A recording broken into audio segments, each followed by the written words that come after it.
Nasal allergy या उसको हम मेडिकल जुबान में एलर्जिक राइनाइटिस कहते हैं। ये बेसिकली एक फॉरेन एलिमेंट जिसको हम एलर्जन कहते हैं उसका इरेक्शन होता है। जो अच्छा, फॉरेन एलर्जन कौन कौन से होते हैं?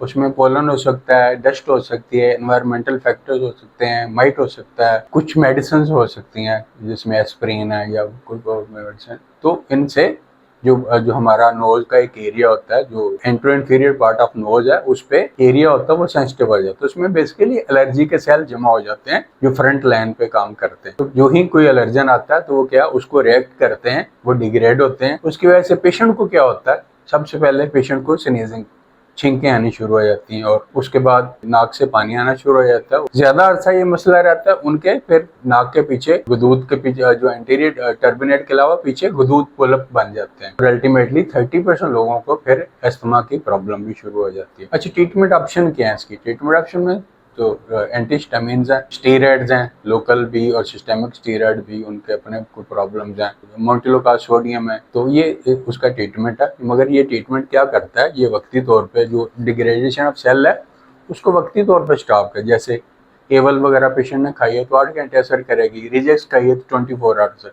मगर डिजीज का म्यूकोजा जो फ्रंट लाइन पे जो एरिया है जहाँ पे सेल एलर्जी के मौजूद है वो वहीं पे मौजूद है और उसको बहाना चाहिए।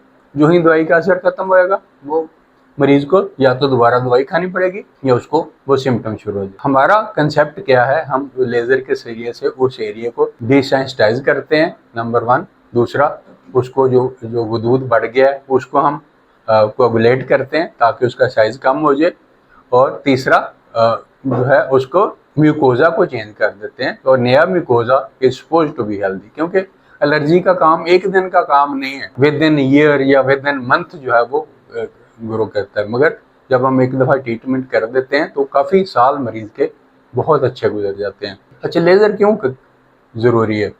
तो ये बेहतर ट्रीटमेंट है। मरीज आया, हमने लोकल एनेस्थीसिया पैक रख के हमने लेज़र की। लेज़र की ना पेन होती है ना ब्लीडिंग होती है और जस्ट 10 मिनट का प्रोसीजर है और कोई एनेस्थीसिया नहीं चाहिए, कोई नाक में पट्टियाँ नहीं चाहिए। मरीज आया, हमने तैयारी की, ट्रीटमेंट कराया, मरीज जो है वो 10-15 के मिनट के बाद या मैक्सिमम 20 मिनट के बाद अपने घर चला गया और रूटीन की मेडिसिन थोड़े दिन खानी होती है। मरीज की ये सिम्टम्स वगैरह ये जितने सालों से प्रॉब्लम चल रहा था वो कवर हो जाता है।